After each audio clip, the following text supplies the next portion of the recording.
Hello, welcome to Genetimix. My name is Tim. Today we're going to be reacting to a video I found on YouTube called Proof God Exists Using 3 Simple Arguments from the Impact Video Ministries. I was particularly interested in this one because one of the sections covers evolution. So let's have a dig into the arguments and see what we think. The question of whether or not God exists is a common question that many people ask. And the existence of God is one that is heavily debated between believers in a higher power and skeptics and atheists. And many times people who don't believe in God will ask for hard evidence for his existence. And they'll challenge Christians and tell them, "Show me proof and I'll believe."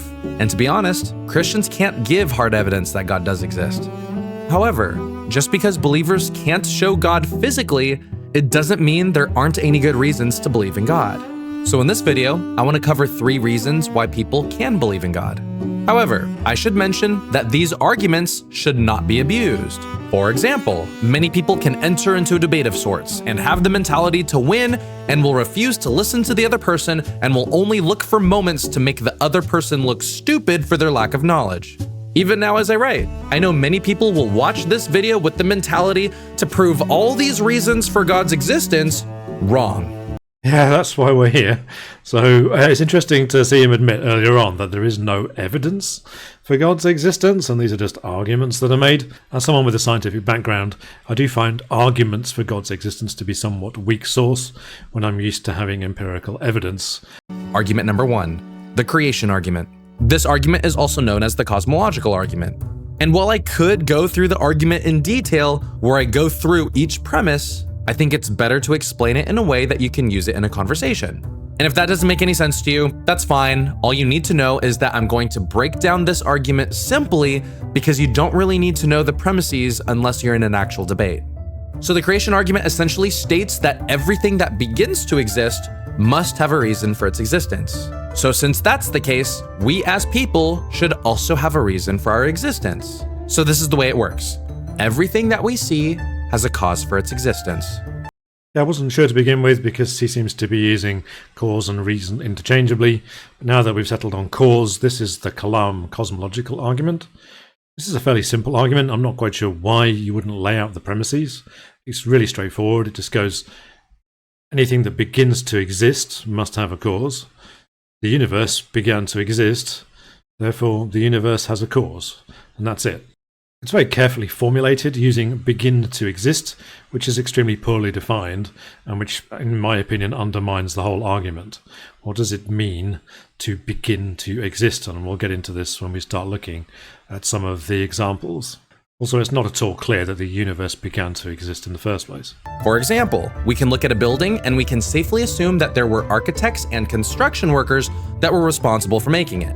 On top of that, paintings come from artists, dishes come from chefs, and forests come from seeds, and mountains come from the Earth's tectonic plates moving. So the idea is that all that we see needed to have some kind of cause, and our universe isn't any different. So we have a mixed bag of examples here. Some of these are man-made artifacts, and some of them are organisms, and we've got mountains thrown in there for good measure. And this kind of goes back to my original point about what does it mean to begin to exist? Was Mount Everest a mountain when it was part of the seafloor, millions and millions of years ago before it was pushed up by the collision of the continental plates? At what point did Mount Everest, the mountain, begin to exist? According to science, our universe is expanding, and if it's continuously expanding, then if we were to rewind time, there had to have been a point in which everything started. So the question is, how did everything begin? And the answer to this question is still a mystery in science because we obviously can't go back and observe how life actually began. So we seem to have mixed up 2 concepts here, the origin of the universe and the origin of life. We'll see this origin of life stuff getting mixed up with evolution again a bit later. But I think, yes, the assertion that the universe is expanding and we can trace it back to a certain point in time is absolutely the case. And we trace that point back to what we call the Big Bang. But the Big Bang is not when the universe started existing. This is when the universe rapidly expanded from an extremely hot, dense state. The Big Bang also marks the beginning of space and time, space-time, as we call it. So to say what happened before the Big Bang doesn't even make any kind of logical sense. All we can really say scientifically is that we know it came from this hot dense state and we know it expanded. The main point here, though, is that it didn't pop into existence out of nothing. This is a phrase that's going to come up again a little bit later. And what caused the expansion in the first place? Well, that's where the models break down, and the only correct answer to this question is we don't know. So the creation argument pretty much states that because things exist, things like the universe and its galaxies, stars, and planets, and the Earth with its land, seas, and people, then something or someone had to be responsible for its existence. And while people may argue and say, well, maybe the universe was just always here, to that, I'd say that the universe expanding is proof that our universe isn't infinite, because it all had to start at a single point in history. Because from what we know and observe from the universe, that's the most logical conclusion we can come to. We don't know whether or not the universe is infinite. We don't know if it's one of many universes, something that we would call the multiverse. And the only thing that we can say for sure is that the one observable universe is expanding.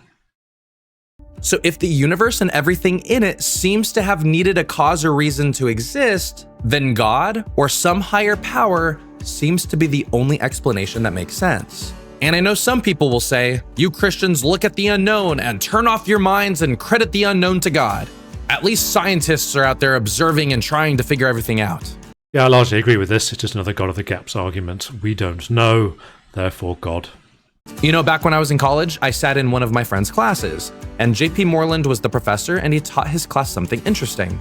And he stated that the origin of the universe is outside the realm of science. And the reason why is because science is based on the scientific method, or in other words, it relies solely on us making observations of the world around us. So due to the fact that time, space, and matter all began at a single point in time, a point in time that no one can go back and observe, science then cannot answer the question of how the universe began. So Moreland, the professor, then asserted that the question of how the universe began should actually be answered in the realm of philosophy, not science. Yeah, this is utter nonsense. Science is not just about what we can observe in the here and now. Science also allows us to explore what happened in the past.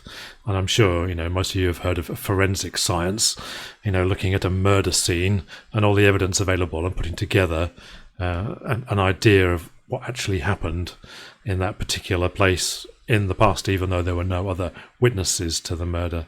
Scientists can do the exact same thing with the history of the universe and the history of our planet.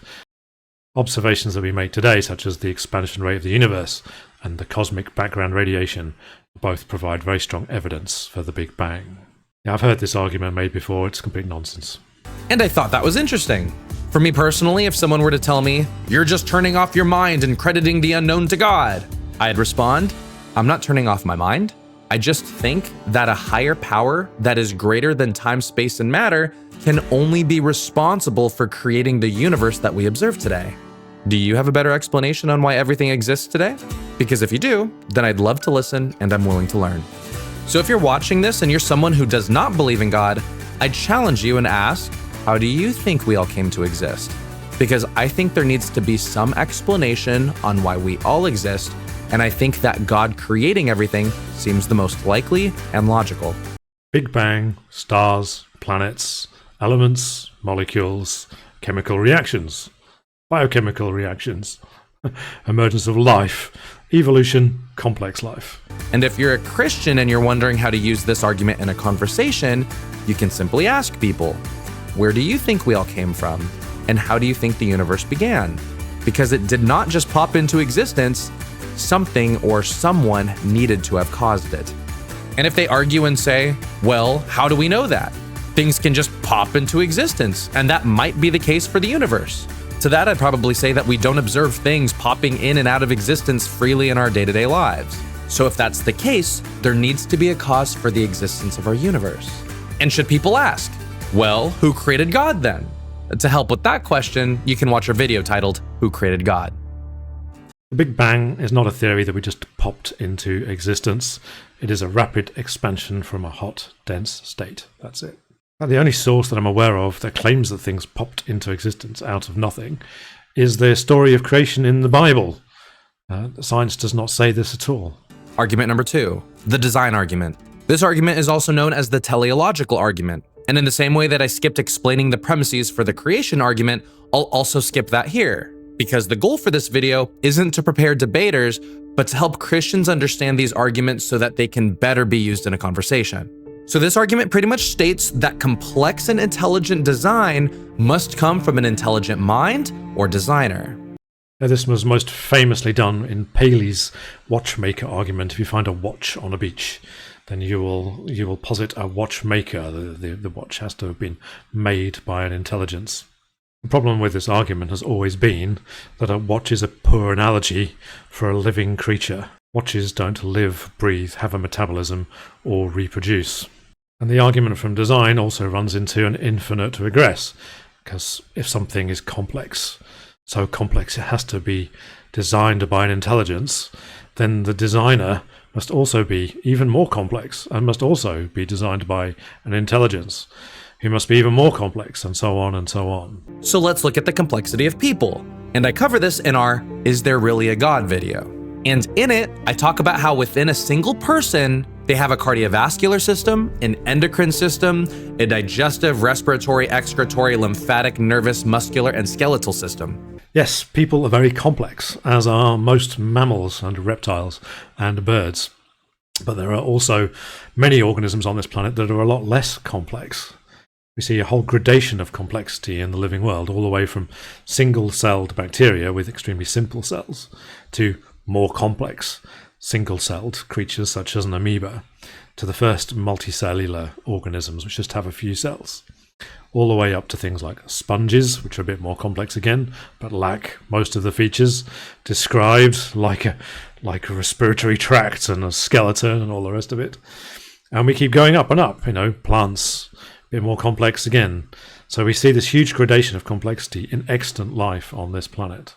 And on top of that, according to the National Institute of General Medical Sciences, the DNA from one of our cells is 6 feet long. So if we were to uncoil all of the DNA from all of our cells, it would amount to being 67 billion miles long. And to give you a better idea of that length, we could take 150,000 round trips to the moon with that much DNA, and that's just the DNA of one person.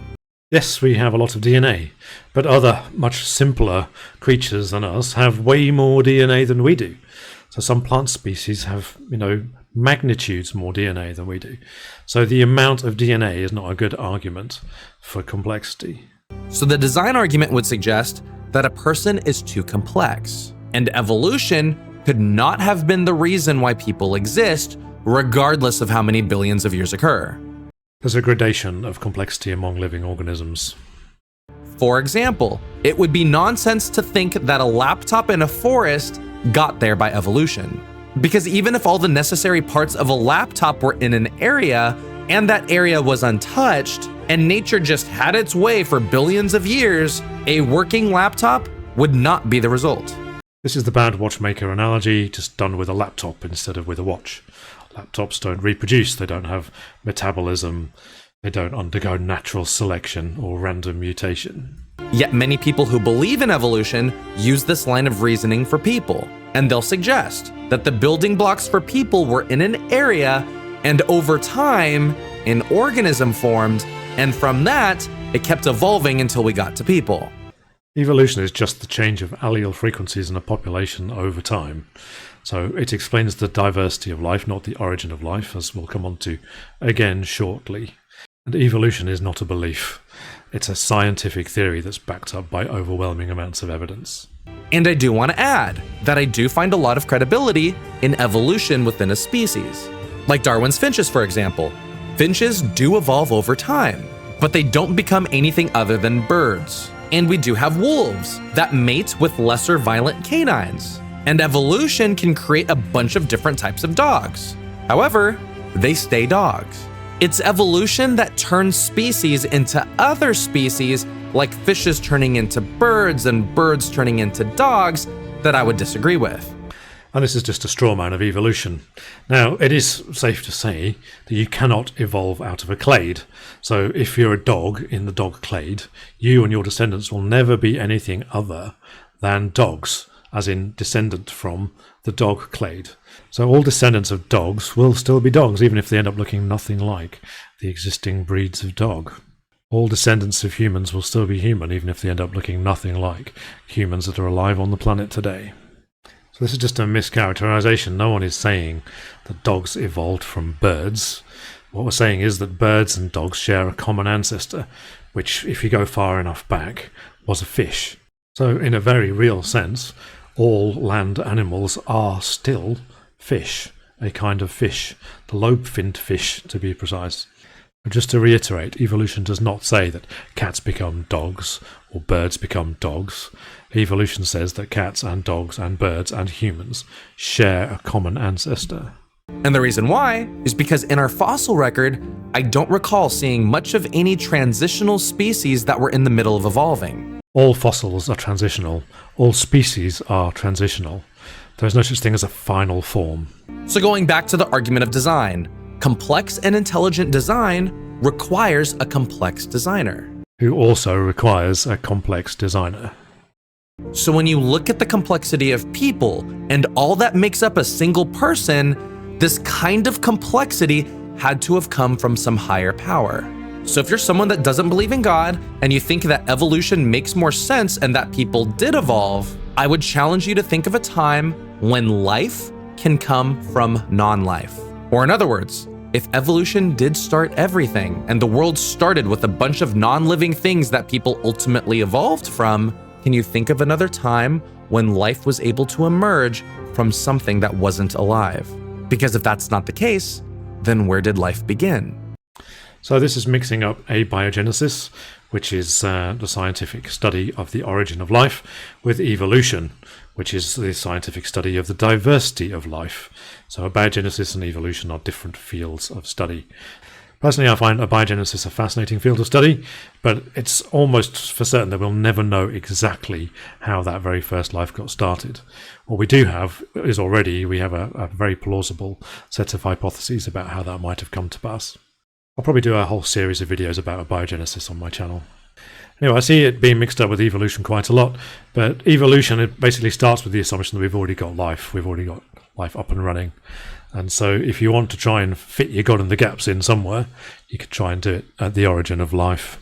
You could say you just don't know, but I think that the most logical explanation is life coming from some originator of life. And I would call this originator of life God. And if you're a Christian and you're wondering how you can use this argument in a conversation, I would encourage you to ask a lot of questions on what someone believes regarding the complexity of life. And I'd say something along the lines of, people are incredibly complex. Where do you think we came from, and how do you think life started?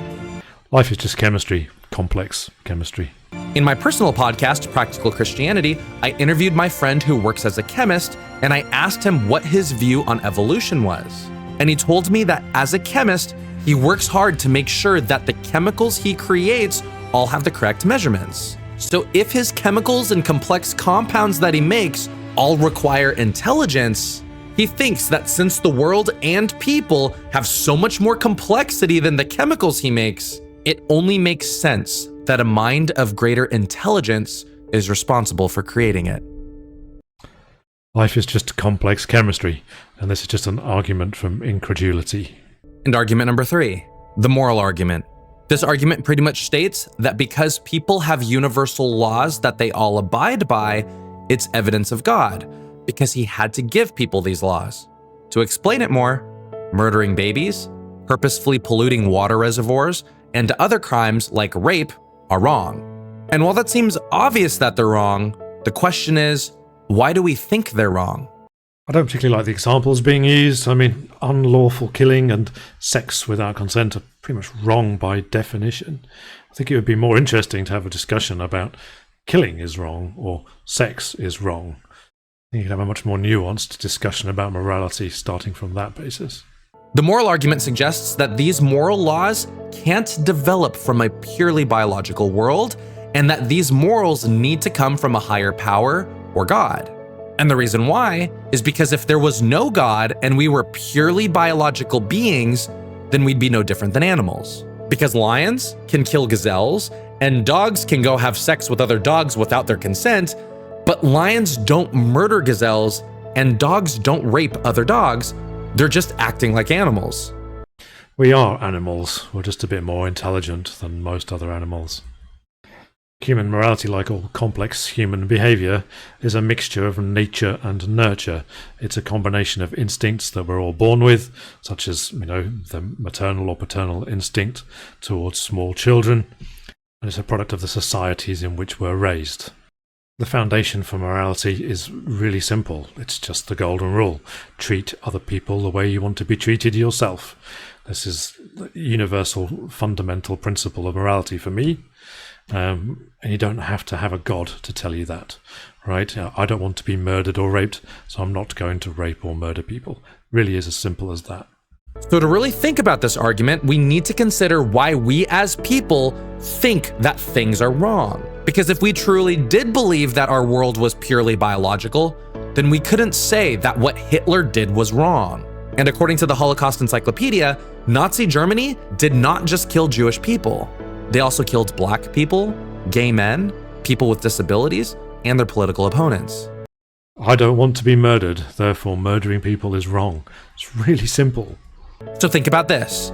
If morals were not given to us by God, then the rules we have as a society would be subjective.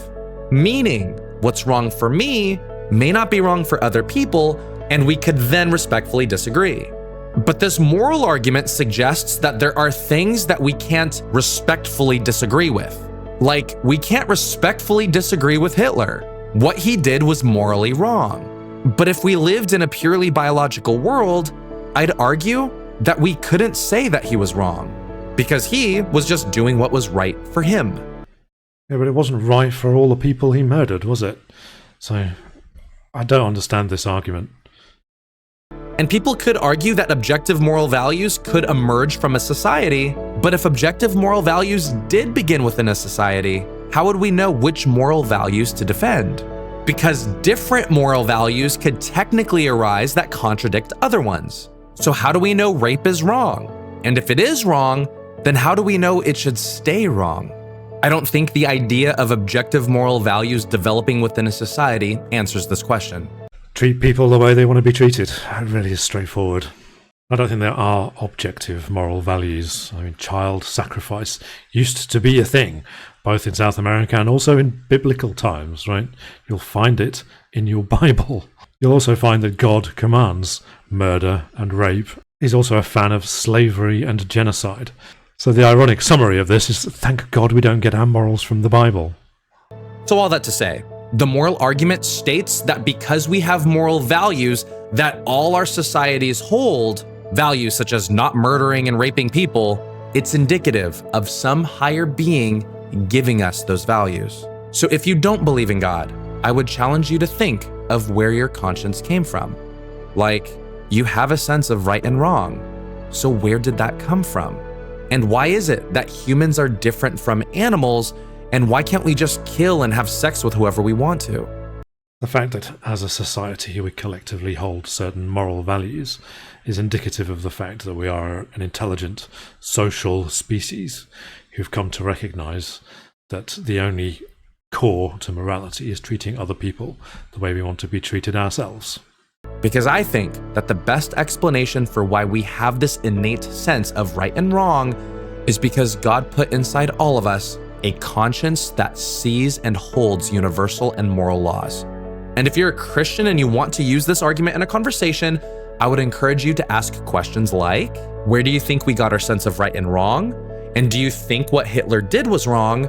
And why do you think that? And do you think it's possible that we got our sense of right and wrong from God? And if not, why do you think that? And how did you come to that conclusion? Okay? I don't think we got our sense of right and wrong from God. I think there are some moral teachings in the Bible, particularly in the teachings of Jesus, which don't seem to be being followed by most Christians, by the way. But, it's a real mixed bag, and modern society has taken bits from that work, and things that long predated that, such as the Golden Rule, and modern morality, which has condemned things like genocide and slavery, which were pretty much ever present in the Old Testament. So if you're wondering if God does exist, I would encourage you to consider these three arguments: the creation argument, the design argument, and the moral argument. Now, I should mention that these arguments do not argue the existence of the Christian God. I'll actually cover those arguments in another video. But if anything, these arguments provide a good start when it comes to conversing with people about the possibility of God's existence. I agree that these arguments don't get you to the Christian God, and also I don't think that any arguments that are based on a mischaracterization or a misunderstanding of the current state of physics and biology are particularly strong arguments either. Most of the time when I talk to people about God, I found that most people do believe in some type of God. And if that's the case, I'll jump into specific arguments that support Christianity. But if they don't believe in a God, then I'll cover one or all three of these arguments. And honestly, these arguments should not be used to prove people wrong, but to start a discussion on what they believe. And most of the time, if you're humble and kind, people will listen to you and respectfully disagree. So all that to say, if you do end up using these arguments, I would encourage you to use them in humility and in love. And if you don't believe in God, please know that my heart in writing this video is for you to see that there is some thought on why Christians can believe in a higher power. And whether you believe in him or not, I want you to know that Jesus loves you.